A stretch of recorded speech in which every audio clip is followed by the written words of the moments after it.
राधे श्याम राधे श्याम राधे सीताराम सीताराम सीताराम हरे सीताराम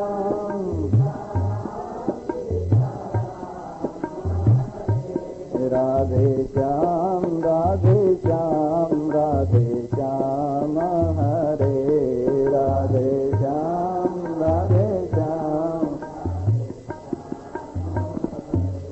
राम नाम जाना नहीं चित में करी मरोड़ राम नाम जाना खाली हाथों वो गए जिनके लाख करोड़ खाली हाथों वो गए जिनके लाख सीताराम सीताराम सीताराम हरे सीताराम सीताराम सीताराम हरे राधे श्याम राधे श्याम राधे श्याम हरे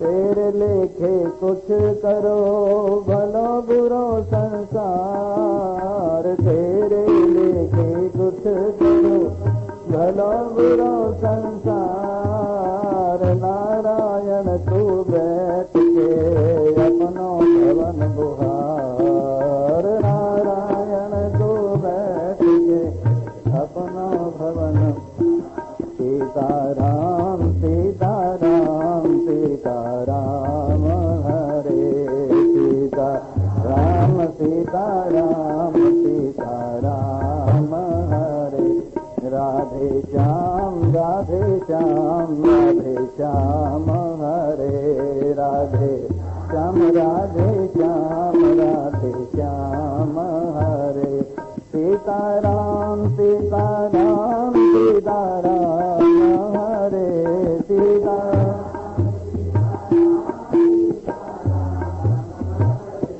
राधे श्याम राधे श्याम राधे श्याम हरे राधे श्याम राधे श्याम राधे सीताराम सीताराम सीताराम हरे सीताराम सीताराम सीताराम राधे श्याम राधे श्याम राधे श्याम हरे राधे श्याम राधे श्याम राधे बोलो कृष्ण भगवान की जय सियावर रामचंद्र महाराज की जय उमापति महादेव की जय पवन सुत हनुमान की बोलो भाई सब संतन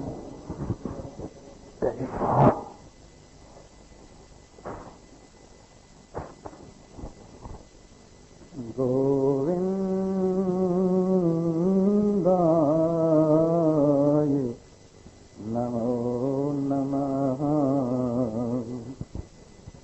श्री कृष्णाय नमो नमः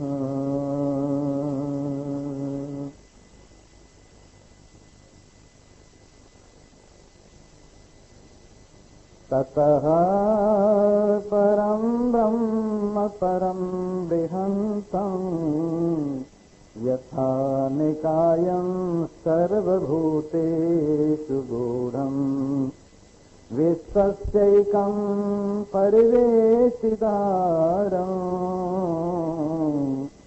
ईशं तं ज्ञात्वा मृता भवन्ति।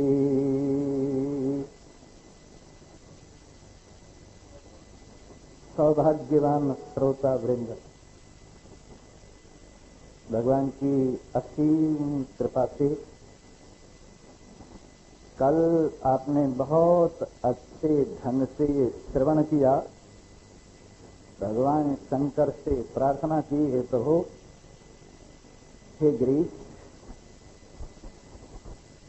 आप अपनी कृपा दृष्टि से जो कि मुमुक्षुओं के ऊपर, जिज्ञासुओं के ऊपर ज्ञान रूप से सदा बरसती रहती है, और जिसको केनोपनिषद में उमा नाम से प्रद्योतित किया है, उस ब्रह्म विद्या से सदा हमें संपन्न रखिए।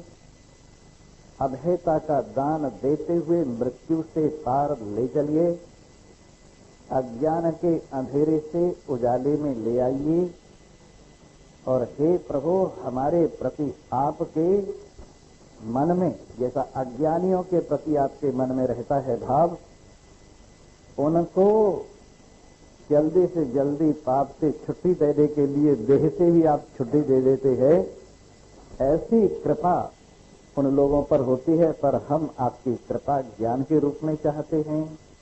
और ये ज्ञान जिसको हम रोजाना कहते हैं ऋते ज्ञानान्न मुक्ति, बिना ज्ञान की मुक्ति नहीं है, वही ज्ञान भगवान शंकर हमें अपनी महिमा से प्रदान करते हुए सदा संपन्न रखें, आनंदित रखें, मस्त रखें। ज्ञान का फल तो यही है। ज्ञान का फल यही है, मिल गया माल तो क्या परवाह, उतर गई खाल तो क्या परवाह। ज्ञान का फल तो यही है, समः शत्रौ च मित्रे च सुख दुखम समकृत्वा, सुख और दुख को बराबर समझना, अनुकूलता प्रतिकूलता में मस्त रहना और सदा आनंदित रहना, ये ज्ञान का फल है। अज्ञानी लोग सदा रोते रहते हैं, ज्ञानवान लोग दुख में भी दुखी नहीं होते हैं और दुख को भी भगवान का प्रसाद समझते हैं और ये समझते हैं कि दुख से तो घबराना क्या, दुख तो अपना साथी है, सुख तो मेहमान है, कितना ही रोकें पर चला जाता है, पर साथ तो दुख ही देता है। हर एक स्थिति में, परिस्थिति में दुख हमारे साथ रहता है। जब कोई अपमान करता है, दुख हमारे साथ रहता है। जब कोई पीड़ा होती है, दुख हमारे साथ रहता है। जब किसी प्रकार के और क्लेश होते हैं तो दुख हमारे साथ रहता है। इसलिए हम तो दुख की महिमा को जानते हैं, क्योंकि दुख सदा जगाए रखता है। दुख सदा भगवान की ओर प्रेरणा देता रहता है। दुख सदा वैराग्य बनाए रखता है। दुख मोह के चक्र में फंसने नहीं देता है। दुख दुख से पार होने की प्रेरणा देता रहता है। इसलिए हमें दुख से क्या घबराना है। सुख आए तो उसकी मर्जी है, खूब ठहरे तो उसकी मर्जी है, चला जाए तो उसकी मर्जी है। अपने जीवन के कमरे के क्रॉस वेंटिलेशन खोल के रखने चाहिए। आए और जाए, अपने आप में न सुख को पकड़ के बैठने की लालच हो और न दुख को धक्का देने की लालच हो। इस प्रकार ये ज्ञान का फल है। अगर यार की मर्जी हुई सर जोड़ के बैठे, घर बार छुड़ाया तो वही छोड़ के बैठे। चाहा उन्होंने जिधर को मुंह मोड़ के बैठे, गुदड़ी जो उड़ाई तो वही ओढ़ के बैठे। जो शाल उड़ा दी तो उसी शाल में खुश हैं। पूरे हैं मर्द वही जो हर हाल में खुश हैं। दुकान पे कहा सोने को वो हाथ में सोए, रस्ते में कहा सोने को वो बाट में सोए। घर खाट बिछाने को मिली खाट में सोए, जो टाट बिछाने को मिली टाट में सोए। जो खाल बिछा दी तो उसी खाल में खुश हैं। पूरे हैं मर्द वही जो हर हाल में खुश हैं। उनके तो जहां में अजब आलम है नजीरा, क्या जाने फरिश्ते हैं या आदम है नजीरा। ऐसे तो जहां में वली कम है नजीरा, हर आन में हर बान में खुर्रम है नजीरा। रखो ने जिस ढाल में उसी ढाल में खुश हैं। पूरे हैं मर्द वही जो हर हाल में खुश हैं। तो पूरा व्यक्ति होता है, पूरा मर्द तब होता है जब पूरे को अपने में देख लेता है। जिनकी दृष्टि सदा अधूरेपन पर पड़ी रहती है, विषय अधूरे हैं, इसलिए उनसे कभी तृप्ति नहीं होती। मोह माया अधूरी है, इसलिए उससे कभी शांति नहीं होती। संसार अधूरा है, किसी ठिकाने पर नहीं ले जाता है। इसलिए ये जो अधूरापन है संसार का, इसकी तरफ जिनकी दृष्टि नहीं है और पूरे की तरफ जिनकी दृष्टि है, और पूरे को जिसने पूरे महान पुरुषों के चरणों में बैठ के पूरे रूप से समझ लिया है, वो पूर्ण रूप से प्रसन्न रहता है और किसी प्रकार की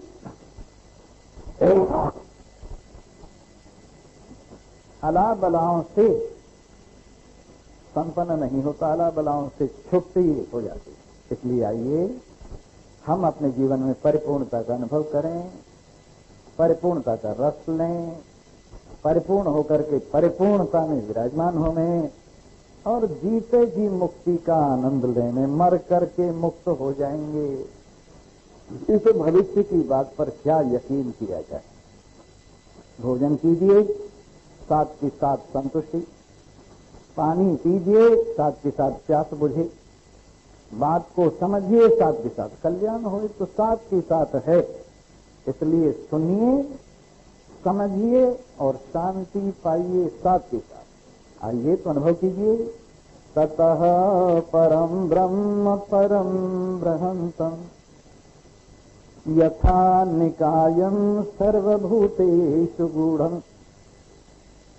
दुनिया से परे और अपने से नजदीक। परमात्मा की परिभाषा क्या है? दुनिया से परे और अपने से नजदीक। जैसे शरीर है, उससे परे कर्मेंद्रियां हैं, कर्मेंद्रियों से परे ज्ञानेंद्रियां हैं, ज्ञानेंद्रियों से परे अंतःकरण है, अंतःकरण से परे परमात्मा है। तो दुनिया से तो इतने परे हैं, पर अपने आप से इतने नजदीक हैं जैसे हाथ से हाथ नजदीक है, पैर से पैर नजदीक है। इसलिए सांसारिक स्थिति में वर्णन करते हुए परे से परे हैं।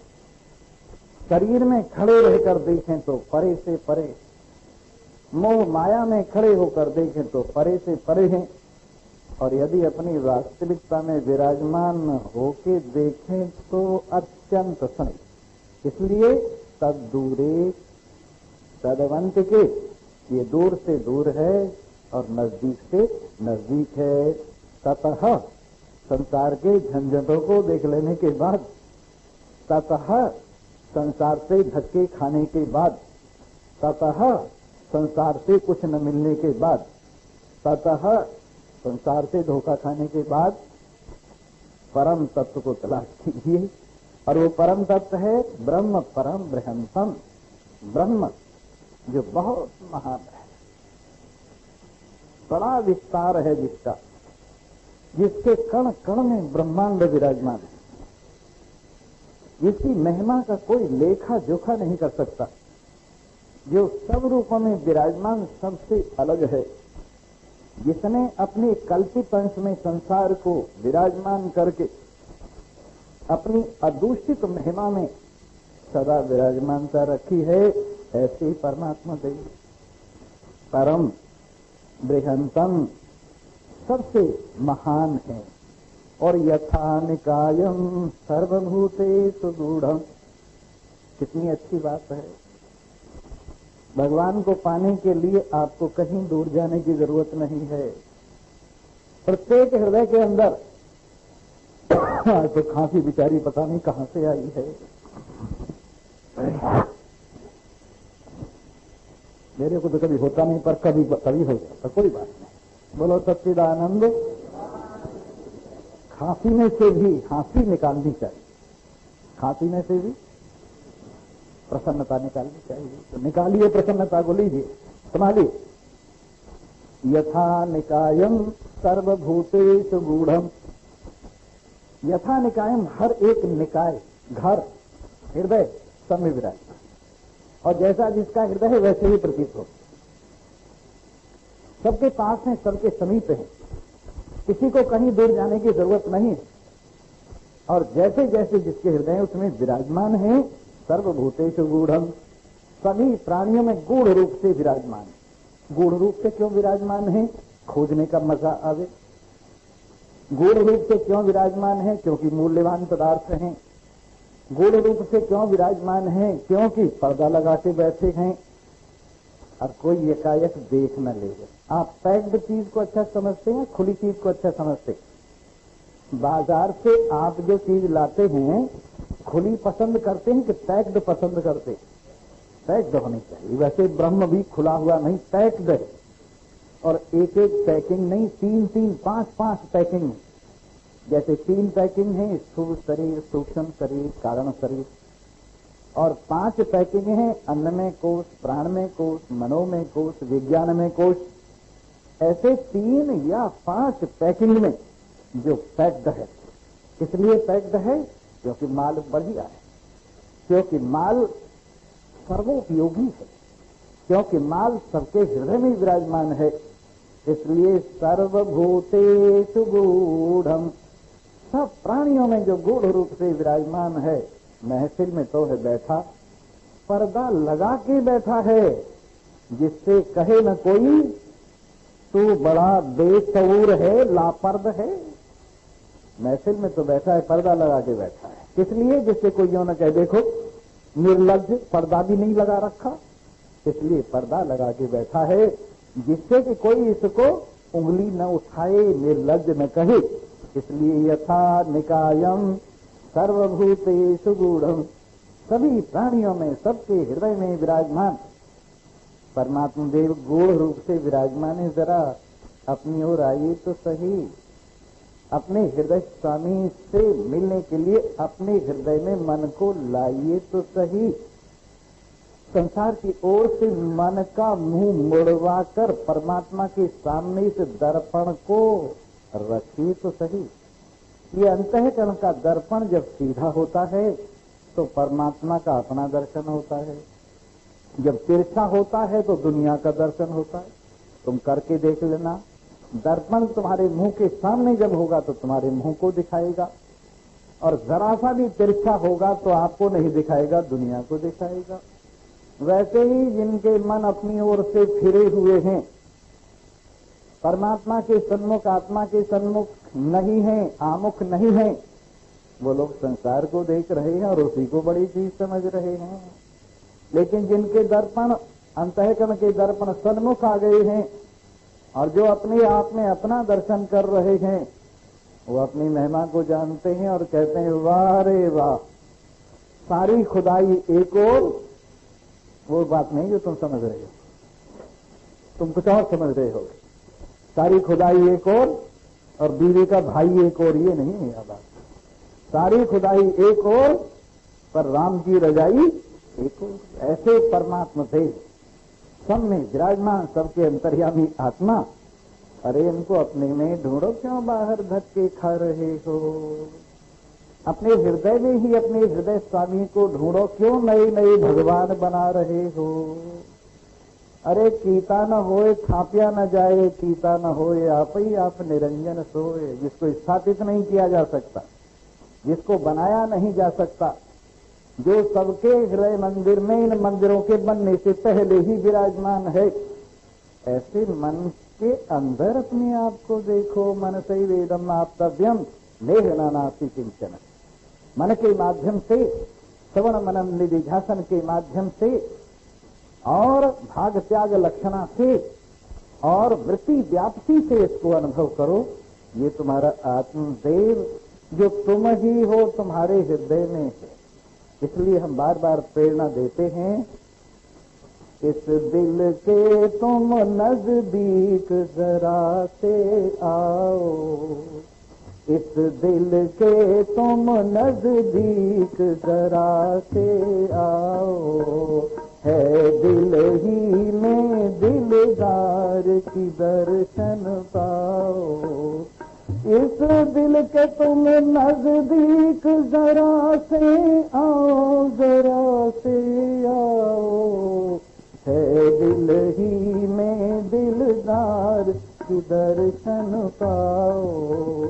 दिल खड़क खड़क कर बोले, प्रियतम की खिड़की खोले। दिल धड़क धड़क कर बोले, प्रियतम की खिड़की खोले। अनुभव के खड़कते तार की तार मिलाओ, इस दिल के तुम नजदीक जरा से आओ। है दिल ही में दिलदार की दर्शन पाओ। तू पूछ रहा है को हम तू हम, ये बोल रहा है तो हम तो हम तो हम। तुम पूछ रहे हो को हम तो हम, ये बोल रहा है तो हम तो हम तो हम। हर सांस खड़कते तार की तार मिलाओ, इस दिल के तुम नजदीक जरा से आओ। है दिल ही में दिलदार की दर्शन पाओ। जी हाँ, दिलदार से मिलने के लिए वापिस अपने दिल में आ जाओ। धड़कता हुआ दिल तुम्हारा हाथ पकड़ेगा और जिसकी वजह से इसमें धड़कन है उस दिलदार से आपको मिला सकता। और जब आप मिलेंगे तो अपने आप से ही आप मिलेंगे। असली दर्शन क्या है? जहां आपको अपना दर्शन होता है वो आपका असली दर्शन। अपने से अलग जो दर्शन होता है वो अदर्शन होता है। द्वैतस्य अदर्शनम अदर्शनस्य लोपम। अपने से अलग जो द्वैत भास रहा है वो अदर्शन है, दर्शन नहीं। और जो अदर्शन है उसका लोप हो जाता है, निवृत्ति हो जाती है। लेकिन जो अपना दर्शन है अपने साथ सदा रहता है। जागृत में, स्वप्न में, सुषुप्ति में अपना दर्शन अपने से कभी अलग नहीं होता है। दुख में, सुख में, लाभ में, हानि में, जय पराजय में अपना दर्शन अपने से कभी अलग नहीं होता है। अपने दर्शन का कोई नाम नहीं, अपने दर्शन का कोई रूप नहीं, अपने दर्शन की कोई सीमा नहीं। अपना दर्शन काल से सीमित नहीं है, वस्तु से सीमित नहीं है और दिशाओं से घिरा हुआ नहीं है। ऐसा अपना असीम दर्शन। अरे अपने से जिसने मुलाकात कर ली, दुनिया में उसने बड़ी बात कर ली। जिसने अपने से मुलाकात कर ली। अरे स्वामी जी आपको क्या पता, मैं राष्ट्रपति से मिल के आया। आपको पता है प्रधानमंत्री के साथ मेरा फोटो खिंचा हुआ है। आप जानते हैं बड़े बड़े सेठ साहूकार मेरे चेले हैं। भाई सब जानते हैं, पर जब तक अपने से नहीं मिले ना तब तक आप जिससे भी मिल रहे हैं उससे अलग हो जाते हैं। लेकिन अपने से जो मिलता है कभी फिर अलग नहीं होता।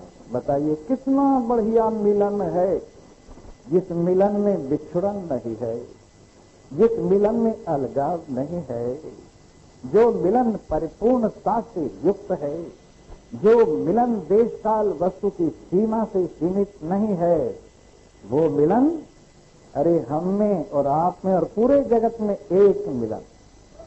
ईश्वर और जीव का भेद, जीवों का परस्पर भेद, जीव और जगत का भेद, जगत में पदार्थों का भेद, जगत और जगदीश्वर का भेद, ये 5 प्रकार की भेद भ्रांति अपने मिलन पर समाप्त हो जाती है। और सर्वम खल्विदम ब्रह्म, ये चराचर जगत एक ब्रह्म, एक परमात्मा, एक अपना आत्मा है।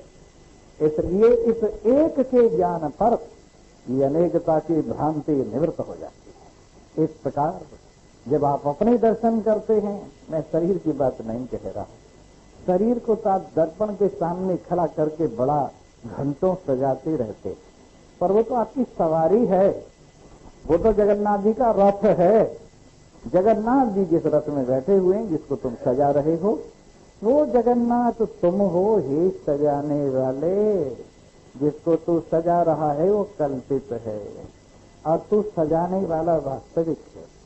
जिसको तू भोग लगा रहा है वो कल्पित है, तू भोग लगाने वाला वास्तविक है। जिसको अलग समझकर दंडवत लगा रहा है वो कल्पित है, पर तू दंडवत लगाने वाला वास्तविक है। तेरी महिमा ही चराचर जगत में अनुभव हो रही है। यस्य भाषा सर्वमिदं विभाति, जिसके प्रकाश से सूरज दैदीप्यमान हो रहा है, जिसके प्रकाश से चांद दैदीप्यमान हो रहा है, जिसके प्रकाश से अग्नि, सितारे और बिजली सब दैदीप्यमान हो रहे हैं। पंच प्रकाश जिसकी छाया है और जो वास्तविक ज्ञान स्वरूप है, करोड़ों सूर्य मिलकर भी जिसका मुकाबला नहीं कर सकते हैं, वो नारायण सच्चिदानंद ब्रह्म सब प्राणियों में विराजमान है। अरे दुनिया के लोक लोकांतर भगवान को अपने में पूरा नहीं समा सकते। ये मेरा ही दिल है जिसमें भगवान पूरे का पूरा समाया हुआ है।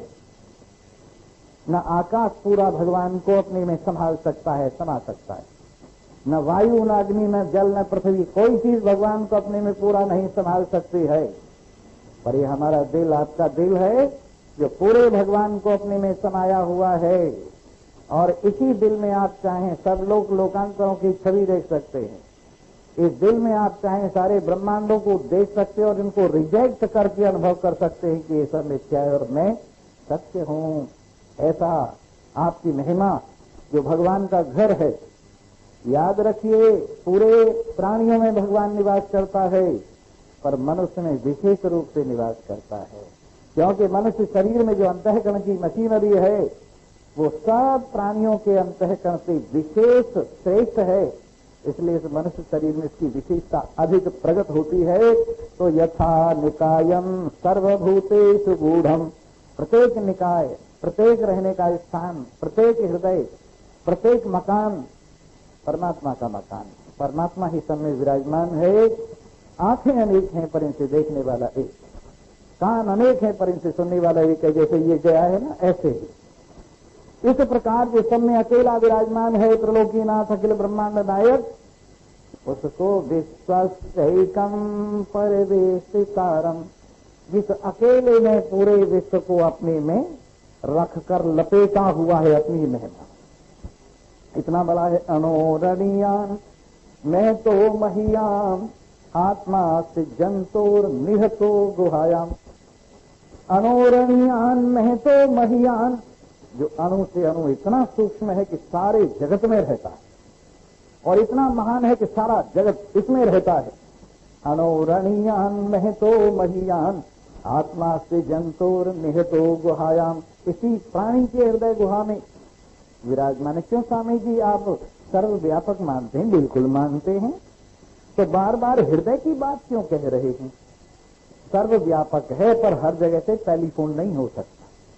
जैसे टेलीफोन का तार हर एक खंभे पे है, पर टेलीफोन करने के लिए टेलीफोन का यंत्र टेलीफोन हाउस में है, वहां से टेलीफोन हो सकता है। वैसे परमात्मा सर्वव्यापक है पर उससे टेलीफोन अपने हृदय से मिलाया जा सकता है। सर्वव्यापक तो है, इसमें कोई शक नहीं है, परंतु उससे अगर टेलीफोन मिलाना चाहते हो, मिलना चाहते हो, मुलाकात करना चाहते हो, तो अपने हृदय के टेलीफोन को संभालो और कहो उसको हलो हलो।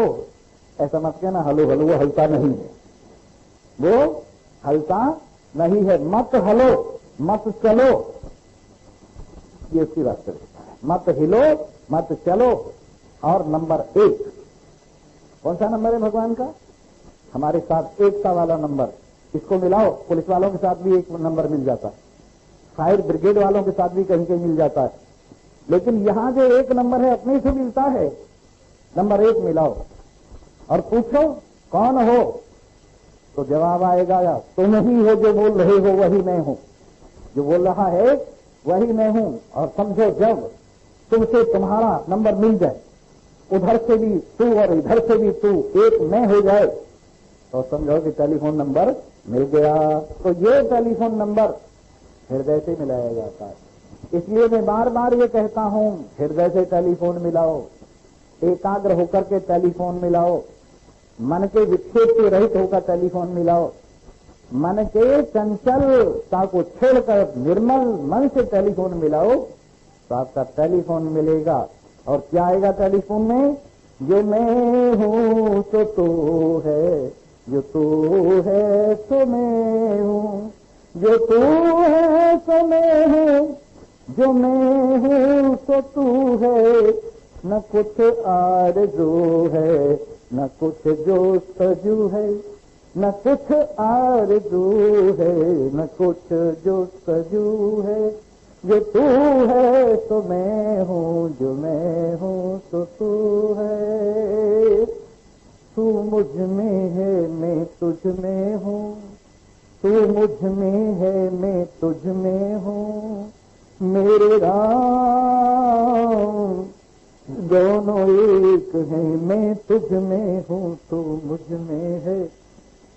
घट जल में है, जल घट में है, घट जल में है, जल घट में है। मैं तुझ में हूँ, तू मुझ में है। मेरे राम हम दोनों एक हैं, हम दोनों एक हैं। ऐसी विश्वैकम परवेशितारम, जो अकेला ही सारे विश्व को अपनी महिमा से लपेटे हुए है, अपने में संभाले हुए है। ईशं तं ज्ञात्वा अमृता भवन्ति, ईशं तं ज्ञात्वा अमृता भवन्ति। वाह वेद के साथ, ईशं तं ज्ञात्वा अमृता भवन्ति। पिछली लाइन ऐसी ऐसी सुंदर है हर एक मंत्र के अंदर। जैसे एक मंत्र हम बहुत ज्यादा बोलते हैं और वो आगे आ रहा है। वो मंत्र कौन सा है? वेदाहमेतम पुरुषम महांतम आदित्यवर्णम तमसः परस्तात् तमेव विदित्वा अतिमृत्युमेति नान्य पंथा विद्यते अयनाय। इसके अंदर भी तमेव विदित्वा अतिमृत्युमेति, किसी को जानकर मृत्यु से पार हुआ जाता है। इसलिए ईशं तं ज्ञात्वा अमृता भवन्ति। इस ईश्वर को जानकर, ऐसे जानकर नहीं मेरा मालिक है, नहीं तो गुलामी बनी रहेगी। ऐसे जानकर नहीं मेरा बाप है, अपने में जन्म बना रहेगा। ऐसा जानकर नहीं कि मेरी माँ है, अपने में बालकपन बना रहेगा। ऐसा जानकर कि ये मैं ही हूं, फिर कुछ नहीं बना रहेगा, सारा बना बनाए बिगड़ जाए, निगड़ जाए। इसलिए ईशं तं ज्ञात्वा, ईश्वर को ये जानकर कि मैं शुद्ध सच्चिदानंद ब्रह्म हूं। डरने की आदत हो गई है, इसलिए सुनते हुए भी डर लगता है कि स्वामी जी बड़े नास्तिक, अपने आप को ब्रह्म कहते हैं। और तुम्हें क्या कहता हूं? तुम्हें कुछ और कहता हूं क्या? सर्वं खल्विदं ब्रह्म कहने वाले और सुनने वाले समेत और बाहर वालों समेत सब एक ही ब्रह्म है। ऐसा तो नहीं कहता कि मैं तुम्हारे ऊपर कृपा करने के लिए विशेष अवतार लेकर आया हूं। आजकल ये बड़ी बातें चल रही हैं, मैं सदगुरु हूं, बाकी सब असदगुरु। मैं ही तुम्हारा कल्याण करने आया हूं, बाकी सब तुम्हें डुबोने आए। ऐसा तो कुछ नहीं है। ऐसा हुआ, एक आदमी पागल खाने में 4 आदमियों को आगे बिठा के कह रहा था, मैं तुम्हारा उद्धार करने के लिए, ऊपर वाले ने मुझे भेजा है, तुम्हारा कल्याण करने के लिए आया हूं। एक पेड़ पे बैठा था पागल, कहने लगा बेवकूफ है, मैंने नहीं भेजा इसको, ऊपर वाले ने भेजा है। ऊपर वाला तो मैं ही पेड़ पे बैठा हूं, मैंने इसको नहीं भेजा, बीच में ही बना बैठा है।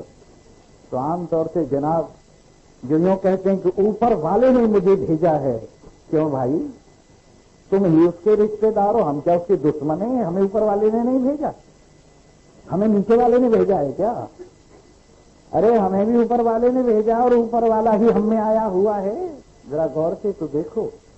इसलिए भाई मेरे को तो जो ये पर्सनल गॉड है ना, ये पर्सनल गॉड सब के सब पागल मालूम होते हैं। जो यूं कहते हैं मैं भगवान हूं, कोई दादी भगवान, कोई दादा भगवान और कोई क्या क्या भगवान। अरे ये तो सारा सर्वम खलिदम ब्रह्म चराचर जगत भगवान है। तुम अलग से भगवान कहां से आ गई? यहां तो कीड़ी भगवान, मच्छर भगवान, मच्छर परतरम नान्यत किंचित अस्ति धनंजय। भगवान कहते मेरे से अलग कोई चीज है ही नहीं। इसलिए मैं कोई विशेष बात थोड़ी कह रहा हूं कि मैं अलग से स्वामी जी ब्रह्म है और बाकी क्या अब्रह्म है। अरे मैं सबको मिलाकर कह रहा हूं, मैं मेरी को छोड़ दो, बाकी ब्रह्म ही ब्रह्म है।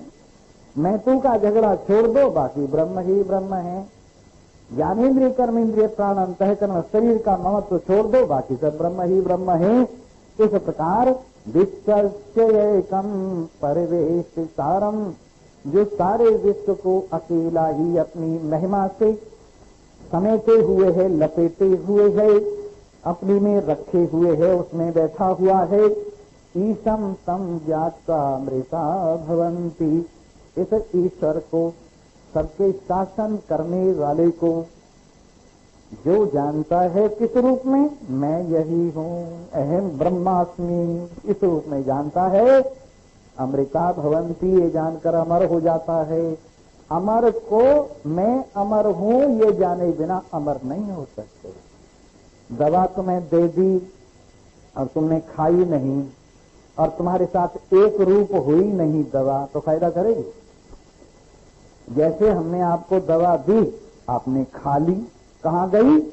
खा ली, अब कहाँ है? मेरे रूप में है।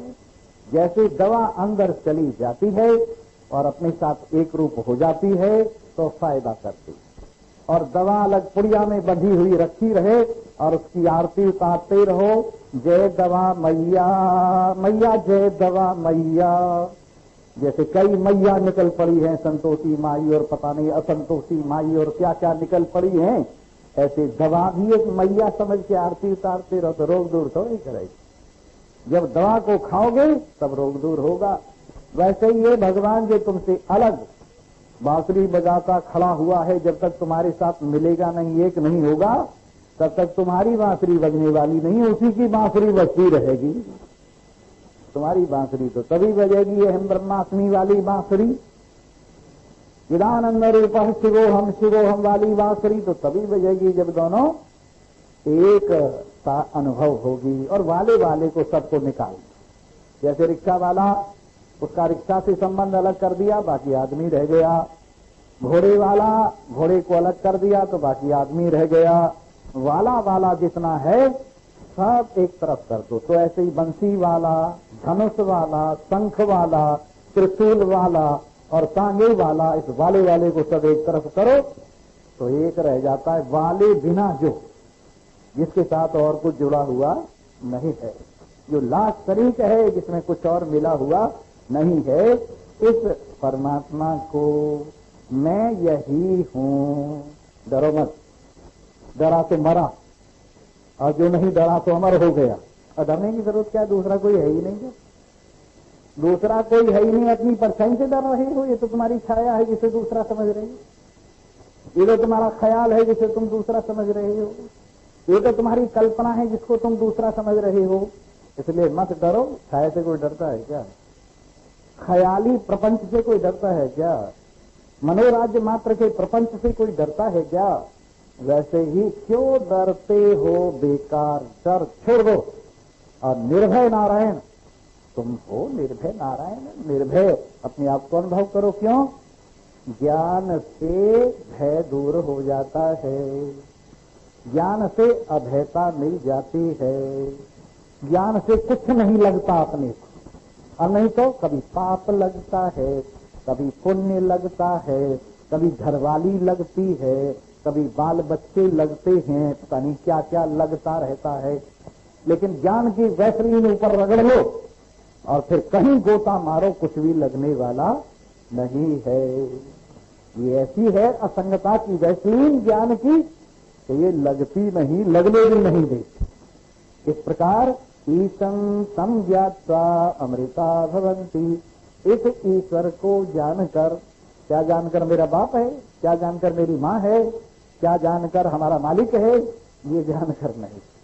ये जानकर तो किसी न किसी तरह का भय बना रहेगा। ये जानकर मैं यही हूं तभी भय दूर होगा।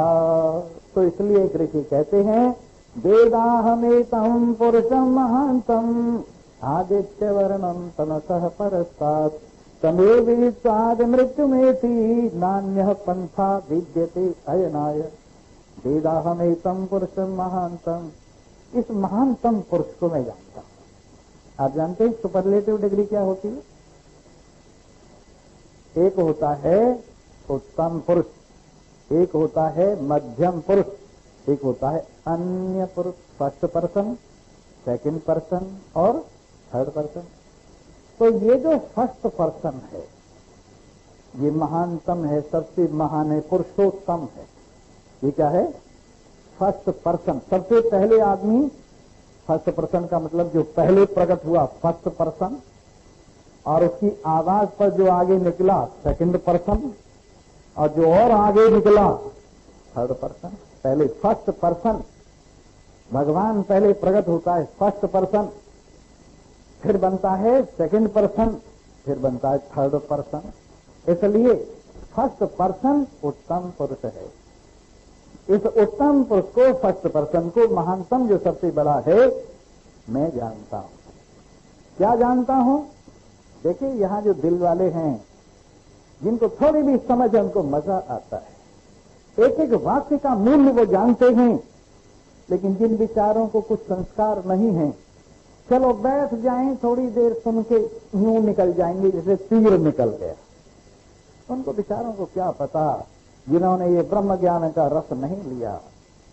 पहले तो मनुष्य शरीर मिलना बड़ा मुश्किल है, फर्स्ट ऑफ ऑल। इसके बाद फिर अपने हृदय में मुमुक्षुता मुक्ति की इच्छा जागृत होना, ये दूसरे नंबर पर और मुश्किल। फिर महान पुरुषों से मिलाप, और ये ब्रह्म ज्ञान ये अत्यंत दुर्लभ है। करोड़ों जन्मों के किए गए पुण्य का फल है जो वेदांत तो सुनने को मिलता है। ये ज्ञान जिसमें कुछ कबाड़ा नहीं, आपके सिर पर कुछ नहीं रखा जाता, जो पहले रखा है उसको भी बोझ को नीचे उतरवा दिया जाता। क्या बोझ उठाए फिरता है? अपने से अलग भगवान को लेकर बोझ मर रहा है। एक तिनका भी अपने से अलग बोझ होता है। अपने से अलग एक तिनका भी अगर रखा जाए सिर पर, वो बोझ होता है। तो अपने से अलग भगवान को लेकर क्यों बोझ मर रहा है? अपने से अलग भगवान को लेकर क्यों चक्कर में पड़ा हुआ है? अपने को भोग लगा ले, भगवान को भोग लग गया। अपने को स्नान करा ले, भगवान को स्नान हो गया। ये भी तो मूर्ति भगवान की ही है। अलग से क्यों लिए फिरता है वो तात कमंडल और इतने बर्तन, सर्तन, कर्तन, पता नहीं। लोगों को सारे दिन बर्तन मजवाने में ही लगाए रहते, झाड़ू दिलवाने में ही लगाए रहते हैं। कभी फूलों का नुकसान हो रहा है, कबाड़ा पड़ा हुआ है, कभी मालाएं बिखर रही, कभी कुछ हो रहा है, तो सारे दिन यही काम रहता है ब्रह्म ज्ञान की ऐसी तैसी। बताओ।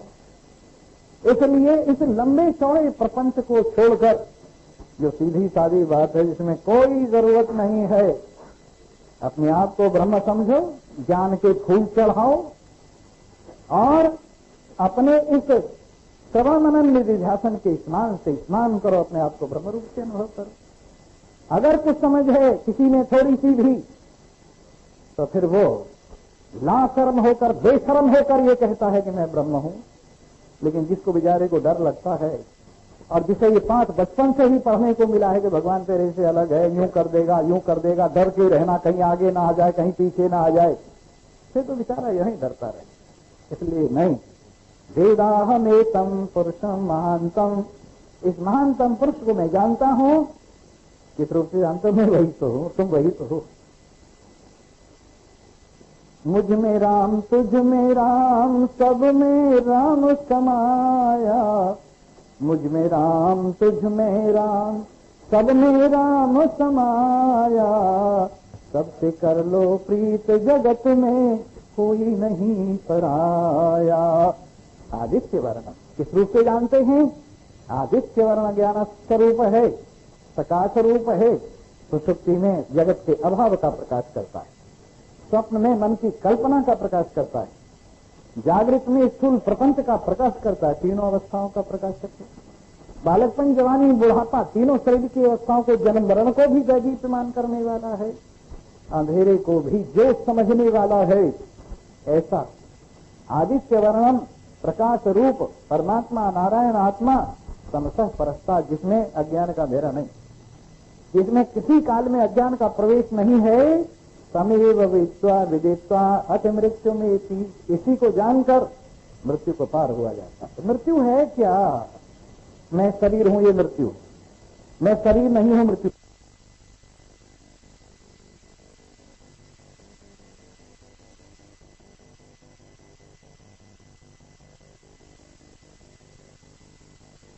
तो क्या है? अविद्या का नाम मृत्यु है, प्रमाद का नाम मृत्यु है, मोह का नाम मृत्यु है, काम क्रोध लोभ का नाम मृत्यु है।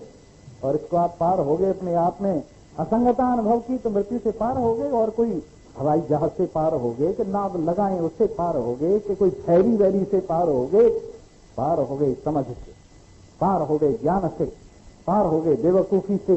बेवकूफी ही बंधन है और ज्ञान ही उससे छुट्टी देता है। तो तमेव विदित्वा अति मृत्यु मेति नान्य पंथा विद्यते अयनाय।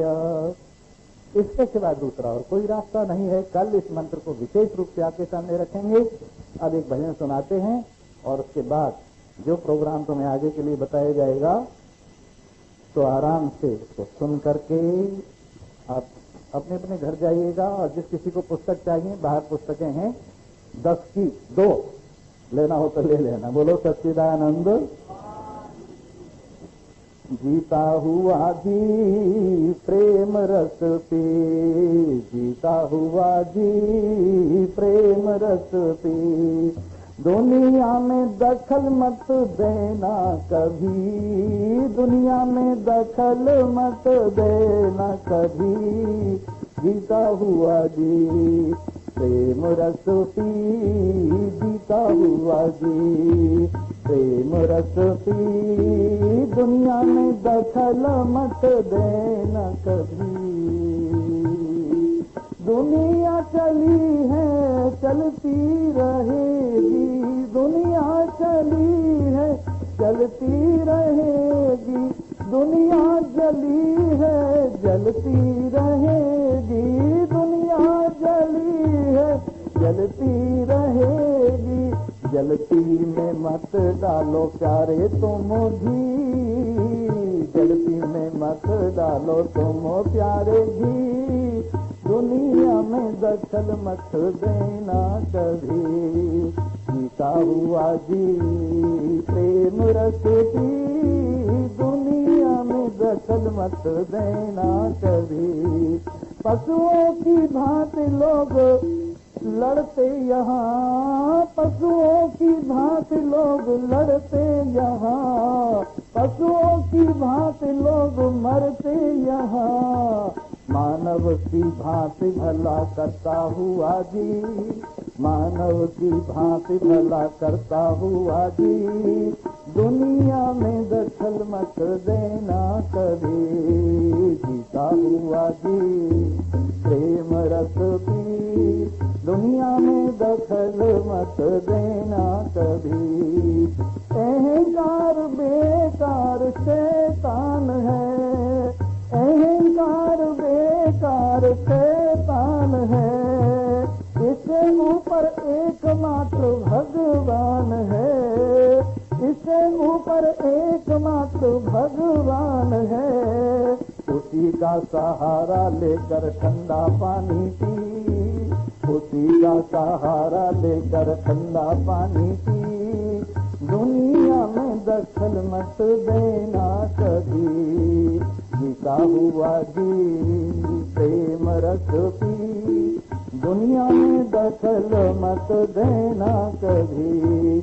आखिर सब खाक में मिलेंगे लोग ये, आखिर सब खाक में मिलेंगे लोग ये, पालते जो दुनिया में दुख के रोग ये, पालते जो दुनिया में दुख के रोग ये, फटे हुए दिल के घाव अपने आप सी, फटे हुए दिल के घाव अपने आप सी, दुनिया में दखल मत देना कभी, जीता हुआ जी प्रेम रस पी, दुनिया में दखल मत देना कभी, जीता हुआ जी। सर्वे भवन्तु सुखिनः, सर्वे सन्तु विश्वानि देव, सर्वे स्वर्गोरेतानि वरासु यद्भद्रं तन्नासु। ॐ शान्तिः शान्तिः शान्तिः। शङ्करं शङ्कराचार्यं केशवं बादरायणं सूत्रभाष्यकृतौ वन्दे भगवन्तौ पुनः पुनः ईश्वरो गुरुरात्मेति मूर्तिभेदविभागिने व्योमवद्व्याप्तदेहाय दक्षिणामूर्तये नमः। ॐ पूर्णमदः पूर्णमिदं पूर्णात् पूर्णमुदच्यते पूर्णस्य पूर्णमादाय पूर्णमेवावशिष्यते। ॐ शान्तिः शान्तिः शान्तिः। बोलो सच्चिदानंद भगवान की जय। हरि बोल हरि बोल हरि हरि बोल हरि बोल हरि बोल। गोविंद माधव केशव बोल गोविंद माधव बोल हरि बोल हरि हरि हरि बोल बोल हरि हरि हरि। गोविंद माधव केशव बोल गोविंद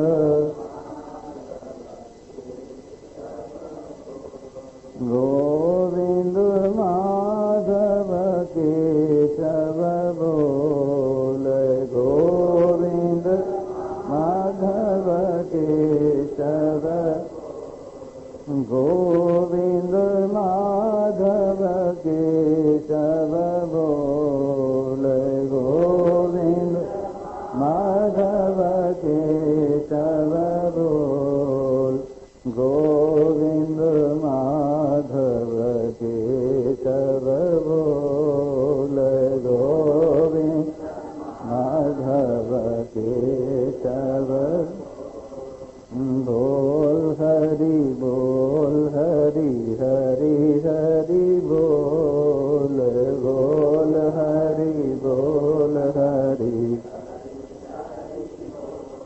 गोविंद माधव केशव बोल गोविंद।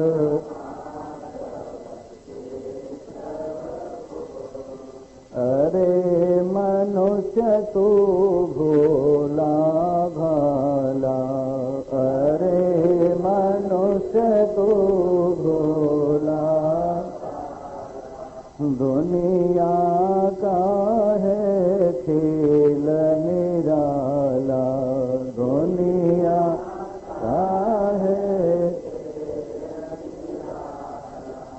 अरे मनुष्य तू भोला भाला अरे मनुष्य तू भोला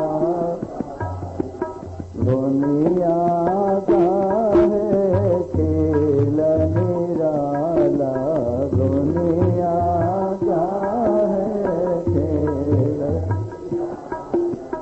मत हो इसमें डावाडोल मत हो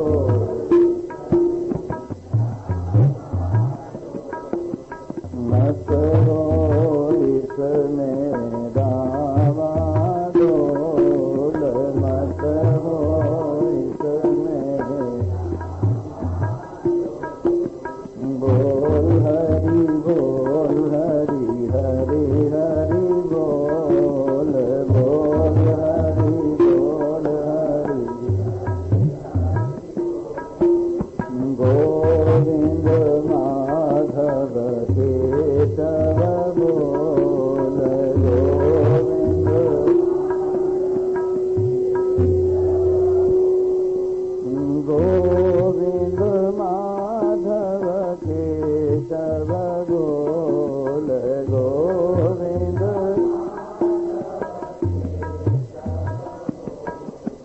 गोविंद माधव केशव बोल गोविंद माधव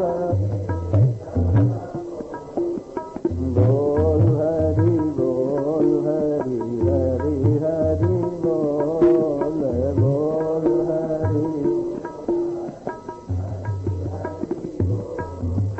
गोविंद माधव केशव बोल गोविंद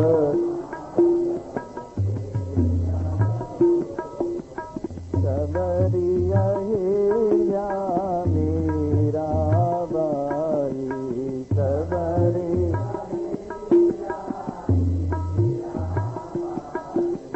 राम नाम से मोक्ति पाई राम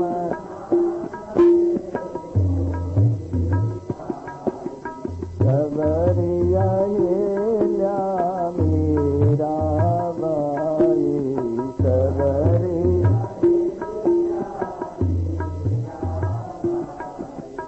राम नाम से मोक्ति पाई राम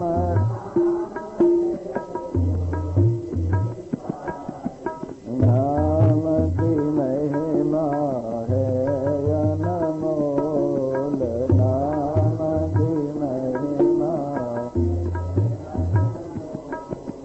गोविंद माधव केशव बोल गोविंद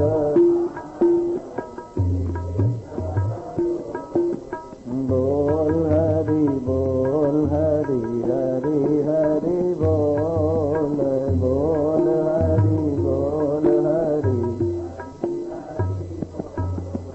गोविंद माधव केशव बोल गोविंद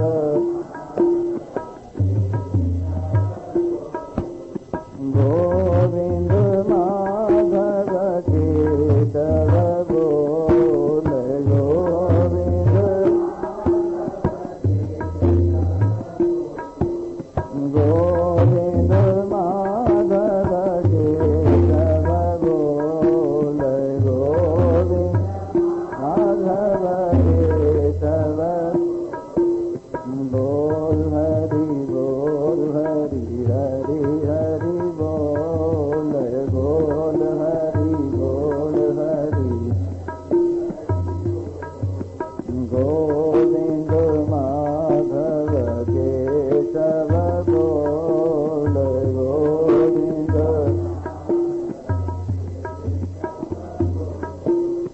तेरे बाजे तेरे काल नकारा तेरे बाजे तेरे काल न क्षण में गमन हो जाए तुम्हारा क्षण में गमन हो सिर बाजे तेरे काल नकारा सिर बाजे तेरे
गोविंद माधव केशव बोल, गोविंद माधव केशव बोल, गोविंद माधव केशव बोल, गोविंद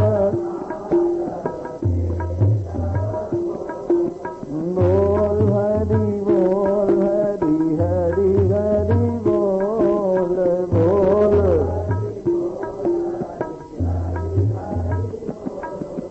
गोविंद माधव केशव बोल, गोविंद बोल, हरि बोल, हरि हरि हरि बोल, बोल हरि बोल, हरि हरि हरि गोविंद माधव केशव बोल, गोविंद गोविंद माधव केशव बोल, गोविंद माधव केशव। बोलो कृष्ण भगवान की जय, सियावर रामचंद्र महाराज की जय, उमापति महा पवन सुत हनुमान की जय, बोलो भाई सब संतन की जय।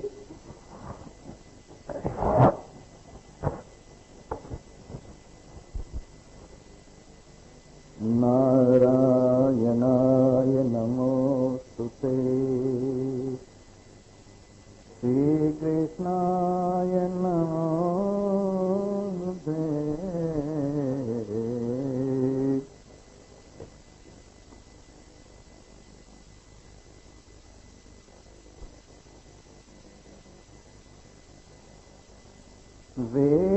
वेदाहमेतं पुरुषं महान्तं आदित्यवर्णं तमसः परस्तात्, तमेव विदित्वा मृत्युमेति, नान्यः पन्था विद्यते अयनाय।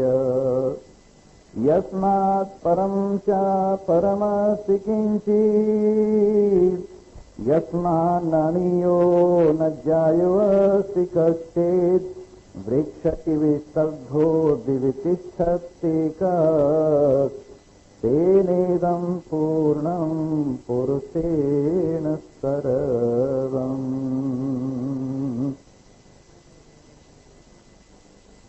उपस्थित भाग्यवान श्रोता वृंद, कल जो कथा आपके सन्मुख चल रही थी उसमें एक मंत्र हमने लगभग परिपूर्ण करते करते छोड़ा था, लेकिन क्योंकि वो मंत्र हमको बहुत अच्छा लगता है और उस मंत्र को प्रमाण रूप से हम कई बार बोलते रहते हैं, इसलिए उस मंत्र को फिर दोहरा रहे हैं कि वेदाहमेतं पुरुषं महानतम, मैं इस महानतम पुरुष को जानता हूं। महानतम का तात्पर्य सबसे महान, जैसे महान, महानतर, महानतम। अगर एक ही बात हो महान में तो कहते हैं महान, अगर दो में से एक महान हो तो कहते हैं महानतर, और अगर सबसे महान हो तो कहते हैं महानतम। इसलिए पुरुष सबसे महान होने के कारण इसको हम महानतम कहते हैं। एक और भी बात बताई थी, तीन पुरुष होते हैं, उत्तम पुरुष, मध्यम पुरुष, अन्य पुरुष, जिनको अंग्रेजी में बताया था first person, second person, third person. तो इसमें उत्तम पुरुष मैं है, मध्यम पुरुष तू है, अन्य पुरुष वह है। तो क्योंकि सबसे पहले भगवान की जो प्रगटता होती है वो अहम को लेकर होती है। इसीलिए इसको उत्तम पुरुष कहा। और उत्तम पुरुष क्योंकि अपने आप में सबसे पहले होता है और उसी के अधीन मध्यम पुरुष और अन्य पुरुष होते हैं, इसलिए इसको हम महानतम पुरुष कहते हैं। इस प्रकार ये उत्तम पुरुष, महानतम पुरुष, और इसको यों भी कह सकते हैं समस्त जीव पुरुष कहलाते हैं। और उन जीवों की जो एक वास्तविकता है उसका नाम पुरुषोत्तम है, इसलिए पुरुषोत्तम होने से भी इसको महानतम कहते हैं। इसलिए ये महानतम पुरुष, इसको मैं जानता हूं। और किस तरह से जानता हूं? मैं यही हूं, इस तरह से जानता हूं। मैं ये महानतम पुरुष ही हूं, इस तरह से जानता हूं। और ये जानना परम आवश्यक, क्योंकि आप जानते हैं अविद्या का आवरण अपने ही आश्रित, अपने में ही कल्पित और अपने को ही आवृत करने वाला। और जब तक मैं का ब्रह्म रूप से ज्ञान नहीं होता है तब तक ये आवरण निवृत्त होने वाला नहीं। इसलिए अविद्या के आवरण की निवृत्ति के लिए जो अपने आप को ढकने वाली अविद्या है, अपने आप में अन्यथा मति उत्पन्न करने वाली अविद्या है, उसकी निवृत्ति केवल मात्र से ज्ञान से होती है, अहम ब्रह्मास्मि। इसलिए इस तत्व को इस रूप से जानना परम आवश्यक है कि मैं वो महानतम पुरुष हूं जो समस्त पुरियों में शयन करने वाला है, जो समस्त नगरियों में विराजमान है। मैं इस उत्तम महान पुरुष को जानता हूं। कैसा है? आदित्य वर्णम तमसः परस्तात्, जो ज्ञान स्वरूप है, स्वयं को भी जानता है और दूसरों को भी जानता है। यद्यपि सूर्य रोशनी वाला तो है, लेकिन उसकी रोशनी, उसका जो तेज है वो जड़ है, न वो अपने को जानता है न दूसरों को जानता है। चंद्रमा भी ज्योति वाला है, परंतु उसकी ज्योति जड़ है, न अपने को जानती है न दूसरों को जानती है। ऐसे सितारों में, अग्नि में, बिजली में ज्योति है, लेकिन ये सब जड़ ज्योतियां हैं और न ये अपने को जानती है न दूसरों को जानती हैं। पर इन पांचों ज्योतियों को जो जानने वाली ज्योति, ये ज्योति जिस ज्योति से प्रकट हुई है, ये ज्योति जिस ज्योति से आभासित हो रही, यस्य भाषा सर्वमिदं विभाति, जिसके प्रकाश से सब कुछ प्रकाशित हो रहा है, वो परमात्मा देव ज्ञान स्वरूप है। इसलिए उसकी संज्ञा आदित्य वर्ण कही गई है। तमसः परस्तात्, इसमें अंधेरा कभी भी नहीं होता है। आपको आश्चर्य होगा, सूर्य में भी अंधेरा कभी नहीं होता है। हम पृथ्वी पर विराजमान हैं और पृथ्वी घूमती है, और पृथ्वी का जो हिस्सा घूमते घूमते सूर्य के सामने आ जाता है, वहां से सूर्य दिखाई देता है और वो दिन कहलाता है। और जिधर सूर्य दिखाई नहीं देता पृथ्वी की दूसरी दिशा में घूमते हुए, तो वहां रात कही जाती है। इसलिए दिन भी घूमता रहता है और रात भी घूमती रहती है। आपको आश्चर्य होगा, पृथ्वी पर दिन भी घूमता रहता है और सूर्य कहीं किसी वक्त निकलता है, कहीं किसी वक्त निकलता है, कहीं किसी वक्त निकलता है, कहीं किसी वक्त निकलता है, और छिपता भी कहीं किसी वक्त है, कहीं किसी वक्त है, कहीं किसी वक्त है। इसलिए 24 घंटे ये पृथ्वी के ऊपर रात घूमती है और 24 घंटे भर दिन रात दोनों 24 घंटे में पूरे हो जाते हैं। इस तरह से दिन रात का संबंध पृथ्वी की छाया से है और वो सूर्य के प्रकाश को ढकती है, लेकिन सूर्य में कभी रात नहीं होती है। अगर सूर्य में विराजमान होके देखें तो वहां न दिन है न रात है, बस प्रकाश से ही प्रकाश है। वैसे हमारे शरीर में दिन रात होती है। जैसे जो जब शरीर जागृत में होता है तो दिन होता है, और जब सुषुप्ति में होता है तो रात होती है, और जब स्वप्न में होता है तो सांध्य काल, संध्या का समय होता है। उसी प्रकार हमारी ज्ञानेंद्रियां जब काम करती हुई होती हैं, जागृत या स्वप्नावस्था होती है, तब दिन होता है, और जब सुषुप्ति में आवरण में विलय हो जाती हैं तो रात होती है। इसी प्रकार मन जब जागृत में होता है या स्वप्न में होता है तब दिन होता है, जब घनघोर सुषुप्ति में होता है तो रात होती है। इस प्रकार इन सब चीजों में दिन रात होती है, लेकिन आत्मा में कभी भी अंधेरा आता ही नहीं है। जब जगत होता है तब भी जानते हैं, जब नहीं होता तब भी आत्मा जानता है। जब शरीर की जागृत अवस्था होती है उसको भी जानता है, स्वप्नावस्था होती है उसको भी जानता है, सुषुप्ति की अवस्था होती है उसको भी जानता है, बालकपन, जवानी, बुढ़ापा, जन्म, मरण सबको जानता है और जगत के अभाव को भी जानता है। इसलिए परमात्मा में, अपने स्वरूप आत्मा में कभी भी अंधेरा, कभी भी अज्ञान नहीं होता। अज्ञान हमारी बुद्धि के धरातल पर प्रतीत होता है, अज्ञान हमारे शरीर के धरातल पर प्रतीत होता है, अज्ञान हमारी दुनिया में प्रतीत होता है, लेकिन आत्मा में अज्ञान से कोई संबंध नहीं है, सदा ज्ञान स्वरूप है। मुझे आत्मा का ज्ञान हो गया है, ये भी आपकी बुद्धि कहती है, अन्यथा तो आत्मा ज्ञान स्वरूप है, उसको आत्मा का ज्ञान होना न होना ये बनता नहीं है। इस प्रकार आदित्य वर्णम तमसः परस्तात्, ये आदित्य वर्ण है, प्रकाश रूप है, इसमें अंधेरा अज्ञान कभी भी प्रवेश नहीं करता है। इसलिए समझदार ज्ञानवान अपने आप में कभी अज्ञान की सत्यता स्वीकार नहीं करते। वो जानते हैं आत्मा ज्ञान स्वरूप, उसमें अज्ञान कहां से आ जाए।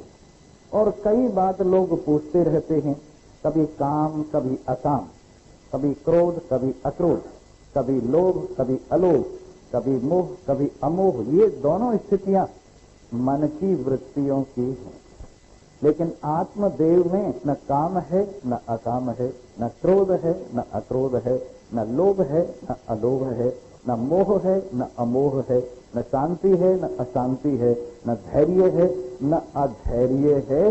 ये सदा एक रस है। सब प्रकार के जो कुछ भी उत्थान पतन है वो मन के धरातल पर है, दुनिया के धरातल पर है, माया के धरातल पर है, अविद्या के धरातल पर है। अपने स्वरूप में न कहीं उत्थान, न कहीं पतन, न कहीं सुख, न कहीं दुख, न कहीं लाभ, न कहीं हानि, न कहीं जय, न कहीं पराजय। इन सारी सुघटनाओं और दुर्घटनाओं से ये बिना घटने वाला अलग रहता है। हर चीज घटती है, आती है, निबट जाती है, लेकिन ये पदार्थ कभी घटता नहीं, ज्यों का त्यों एक रस रहता है। इसलिए आदित्य वर्णम तमसः परस्तात्, ये ज्ञान स्वरूप है, इसमें अज्ञान का लेश मात्र भी प्रवेश नहीं है। अपने आप को ऐसा अनुभव करना चाहिए। और ये जो सोचते हो कि मैं अज्ञानी हूं, ये केवल बुद्धि की कल्पना है, ये केवल मन की कल्पना है। ये बुद्धि के घूमने से, बुद्धि की छाया से ही बुद्धि पर अज्ञान की प्रतीति होती है। अन्यथा तो मैं ज्ञान स्वरूप हूं, जिसके अंदर अज्ञान का लेश मात्र नहीं है। तमेव विदित्वा अतिमृत्युमेति, इसी आत्मा को जानकर, इसी परमात्मा को जानकर, इसी शुद्ध सच्चिदानंद ब्रह्म को जानकर मृत्यु का अतिक्रमण किया जाता है, मृत्यु से पार हुआ जाता है। एक बात अच्छी तरह से समझ, तुम्हारा धर्म तुम्हारे कल्याण के लिए होना चाहिए, केवल अपनी तारीफ के लिए नहीं होना चाहिए। ये जो हम लोग जो कुछ भी आमतौर से करते हैं ना, वो इसलिए करते हैं कि हमारी तारीफ हो, लोग हमें धार्मिक समझें, परंतु ये मान्यता कल्याणकारिणी मान्यता नहीं। आप अपने पथ पर चल रहे हैं, कुछ लोग आपकी स्तुति करेंगे, कुछ लोग आपकी निंदा करेंगे, क्योंकि ये तो द्वंद्व में संसार। इसलिए धर्म के पथ पर चलिए, अंतःकरण की पावनता के लिए उपासना कीजिए, विक्षेप की निवृत्ति के लिए ज्ञान प्राप्त कीजिए, भवसागर से पार होने के लिए। और जब आप इसमें जोर लगाते हैं, इतना जोर लगाइए इस ज्ञान की प्राप्ति में, क्योंकि ये मनुष्य शरीर में ही प्राप्त हो सकता है, मनुष्य शरीर में ही भवसागर से पार हुआ जाता है। एकेद वेदी दस सत्यमस्ति, न चेदि है वेदी महसी विनस्ती। अगर इस मनुष्य शरीर में आत्मज्ञान हो गया तो बहुत अच्छी बात, और अगर मनुष्य शरीर में आत्मज्ञान नहीं हुआ तो बड़ी चिंतनीय, सोचनीय बात है। क्यों कि ये सबसे बड़ा हॉस्पिटल है मनुष्य शरीर, और इसमें सबसे बड़े डॉक्टर ब्रह्म ज्ञानी महात्मा, और सबसे बड़ी दवा देते हैं आत्मज्ञान की, और इससे सबसे बड़ा रोग दूर होता है जन्म मरण। इस तरह से इस हॉस्पिटल में आके भी जो हॉस्पिटल सबसे बड़ा हॉस्पिटल है, जिसमें आकर जन्म मरण का रोग निवृत्त होता है, यों ही समय गंवा देते हैं, वो सचमुच अपने हाथ से पारस डाल देते हैं और पत्थर उठा लेते हैं। इसलिए समझिए, मनुष्य शरीर का फल प्राप्त कीजिए। और कैसे प्राप्त कीजिए? आत्मज्ञान प्राप्त करके। इस मनुष्य शरीर के हॉस्पिटल में, जो सबसे बड़ा हॉस्पिटल है, जन्म मरण के रोग की निवृत्ति के लिए जो सबसे बड़ा रोग है, महान पुरुष ब्रह्मवेत्ता जो सबसे बड़े डॉक्टर हैं और जो ब्रह्म ज्ञान सबसे बड़ी दवा है, उसको लेकर भवसागर से पार हो जाए तो मनुष्य शरीर आपको सफल हो जाए। और मनुष्य शरीर पाकर के भी जो ही संसार के विषयों में इसको आपने व्यर्थ खो दिया, तो आपने ऐसा किया जैसे सोने की थाली में कोई आदमी लहसुन पाक बनाए और चंदन की लकड़ियां नीचे जलाए, चंदन की लकड़ी नीचे जलाए और सोने की थाली, सोने का भगोना कहो, सोने की पतीली कहो, वो हो और उसमें पका जाए लहसुन पाक, तो कितनी बड़ी बात है।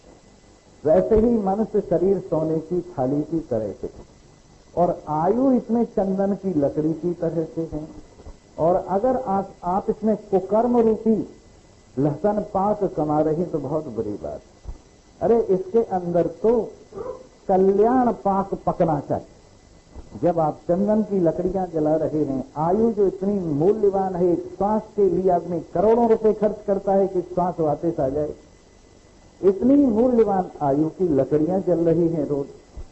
और मनुष्य शरीर का सबसे बड़ा जो स्थाली है, जो पतीली है, वो आपको मिली हुई है।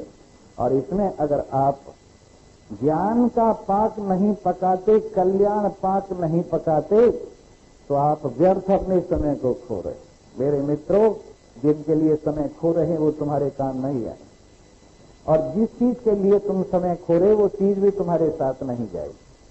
सुन लो सारा हिसाब किताब, जिनके पीछे तुम पागल हो। भी जमाई ले गई, बहुओं ने ले लिए पूत, कहे मनोहर जंगली रहे ऊट के ऊट।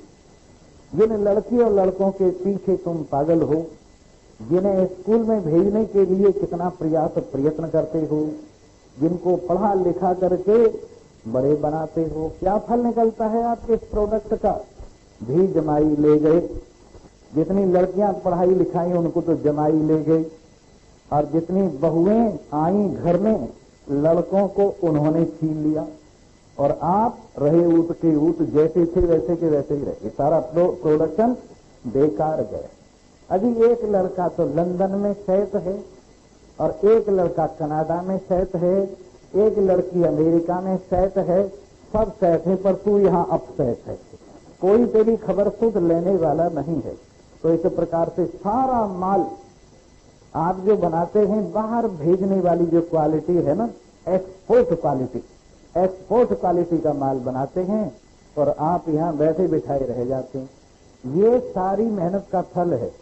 और इन पैसों की बात सुन लो, जोड़ जोड़ मर जाएंगे चौखुंटी और गोल, माल जमाई खाएंगे सुतरे की जय बोल। समझे ना? एक पैसा किसी साधु को नहीं देंगे, किसी महात्मा को नहीं देंगे, एक पैसा किसी गरीब की मदद नहीं करेंगे। एक एक एक एक पैसा जोड़ते जाएंगे और जमाई जी के पैर भी पूजेंगे, लड़की भी देंगे, जोड़ा जोड़ाया माल भी देंगे, और फिर उसकी गुर्राहट भी सहन करेंगे। ये जो जमाई है ऐसा जानवर है, खाता भी और गुर्राता भी है। इस प्रकार से बताइए ये फल निकलेगा। लेकिन हम कितना ही समझाएं, लेकिन पता नहीं आदमी को कितना मोह है संसार के पैसे से, कितना मोह है संसार की सुविधाओं से, कि वो यूं समझता है चाहे कोई कुछ भी कहता रहे। हमारे शास्त्रों में एक बहुत अच्छी बात की है कि एक बार प्रजापति के पास में आदमी भी पहुंचे, प्रजापति के पास में देवता भी पहुंचे, प्रजापति के पास में असुर भी पहुंचे, तीनों पहुंचे। और तीनों ने जाकर प्रजापति को कहा कुछ उपदेश दीजिए। तो उन्होंने कहा दा दा दा दा दा दा। देवताओं से पूछा समझ गए कि हाँ समझ गए। क्या समझे? हम विषयी बहुत होते हैं, सब कुछ होते हुए भी तृप्त नहीं होते हैं, विषयों की आकांक्षा हमें बदनाम कराती रहती है। इसलिए आपने हमें उपदेश दिया है दमन करो, अपने मन का दमन करो, विषयों की ओर मत जाओ। तो जैसे हमने दमन समझा है, बोले बिल्कुल ठीक समझ गए। फिर असुरों का नंबर आया, उनसे पूछा भाई तुम क्या समझे हो? क्योंकि हम निर्दयी बहुत होते हैं, दुराचारी इतने नहीं होते देवताओं की तरह से, पर हम निर्दयी बहुत होते हैं, इसलिए आपने उपदेश दिया है जैसे दया करो। फिर आया मनुष्य का नंबर। मनुष्य ने कहा कि मैं भी समझ गया। क्या समझ गए? कि दान करो। क्योंकि हम लोग इतने लोभी होते हैं, अगर खाने को मिल जाए कुछ खाएंगे, कुछ बांध के ले आएंगे, कहीं पहनने को मिल जाए कुछ पहनेंगे, कुछ सिर पे गठरी रख लाएंगे, कुछ भी हो, हम लोग लोभ से सने हुए रहते हैं। इसलिए आपने उपदेश दिया है दान करो। इस तरह से वेद में और एक जगह कहा है श्रद्धया देयम अश्रद्धया देयम हिरिया देयम अहिरिया देयम। श्रद्धा से दे, अश्रद्धा से दे, लज्जा से दे, निर्लज्जता से दे। देने का अभ्यास बना तभी पाएगा। यहां तो देने का अभ्यास नहीं बना रहा है तो आगे के लिए दरवाजे बंद कर रहा है। एक बार अकबर ने बीरबल को कहा तीन आदमी लाओ, एक तो वो लाओ जो यहां न हो और वहां हो, एक ऐसा लाओ यहां हो पर वहां न हो, और एक ऐसा लाओ यहां भी हो और वहां भी हो। तो जब अकबर ने ऐसा कहा बीरबल को, तो 3 आदमी कौन कौन लाके खड़े किए? एक तो वैश्या लाके खड़ी कर दी, एक साधु लाके खड़ा कर दिया, एक दान पुण्य करने वाला सेठ लाके खड़ा कर दिया। कहने लगे जी ये 3 चीजें कि व्याख्या करके बताओ कि ये जो साधु है वो यहां नहीं है पर वहां है, यहां कोई इसको नहीं जानता, या इसकी कोई मान्यता नहीं है, यहां इसके पास कुछ नहीं है, यहां लोग इसे बेकार समझते हैं, लेकिन परमात्मा के यहां क्योंकि ये मन परमात्मा से लगाए हुए है इसलिए वहां है और यहां नहीं। इसके बाद वैश्या का नंबर आया कि ये यहां है, मौज ले रही है, पर लोग किसने देखा है, खाओ पियो मौज करो, तो यहां है पर वहां नहीं। और ये सेठ यहां भी है और वहां भी है, यहां है भगवान ने कृपा की और वहां के लिए इंतजाम कर रहा है, यहां के लिए पहला भोग रहा और आगे के लिए इंतजाम कर रहा है, इसलिए यहां भी है और वहां भी है। बल्कि अपने खाने से बचाकर, अपने कपड़ों से बचाकर, अपनी और खर्चों से बचाकर आदमी को दान देना चाहिए, क्योंकि उससे अपना ही कल्याण होता है। जैसे खेत में बोया हुआ बीज बोने वाले के पास आता है, खेत नहीं खाता, उसी प्रकार दिया गया दान भी देने वाले के पास आता है, और जिसे देते हो वो तो केवल माध्यम मात्र है। तो मेरे मित्रों, ये जो आप लोगों ने लोभ का पाठ ऐसा पढ़ा है, मनुष्य को क्या उपदेश दिया? जैसे दान।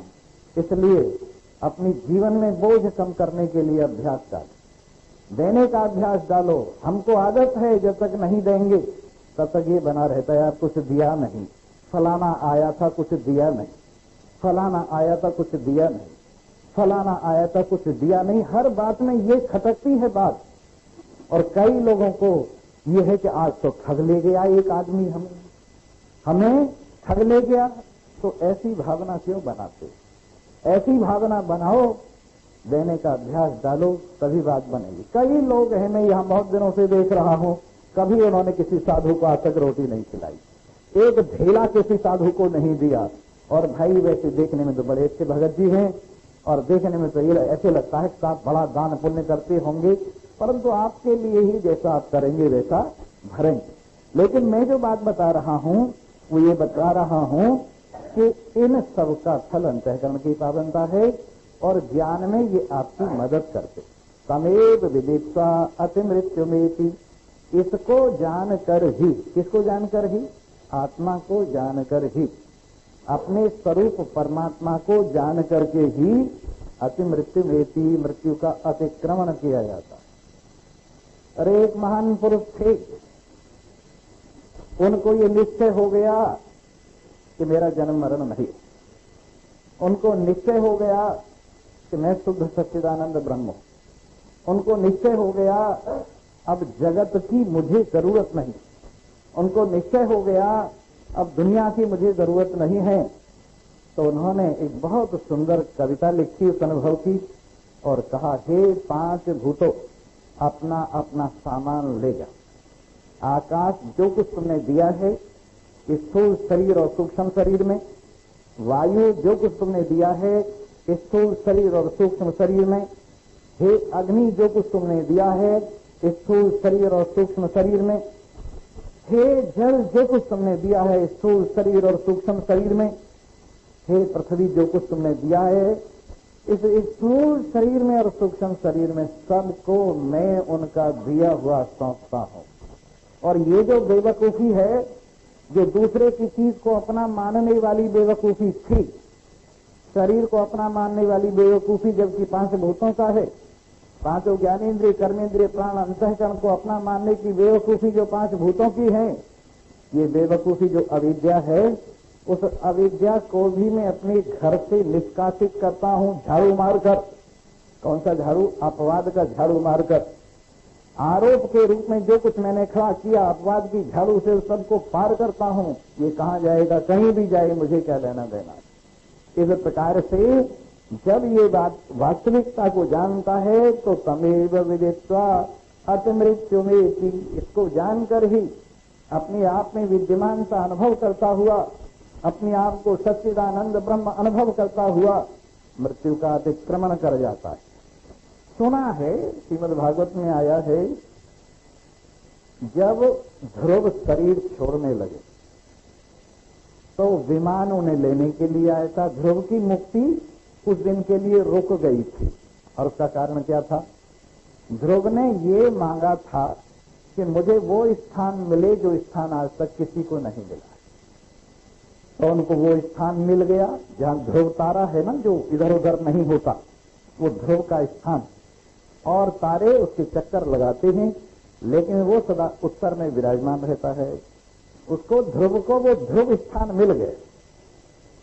फिर जब उसे पता लगा कि मैंने जो कुछ मांगा वो तो विनाशी है, तो उन्होंने हाथ जोड़ के कहा, भगवान जब प्रकट हुए उनके सामने, हे प्रभु मुझे ध्रुव नहीं चाहिए, मुझे तो आप अपने आप से एक कर लीजिए। कहने लगे, देख पहले तूने जो मांगा वो तुझे भुगतना पड़ेगा, एक कल्प तक तुझे यहाँ इंतजार करना पड़ेगा, एक कल्प के बाद तब तू ज्ञान की बात करना, क्योंकि तूने पहले ये मांगा है कि मुझे वो स्थान मिले जो स्थान किसी को नहीं मिला, वो स्थान तेरे को मिल गया है।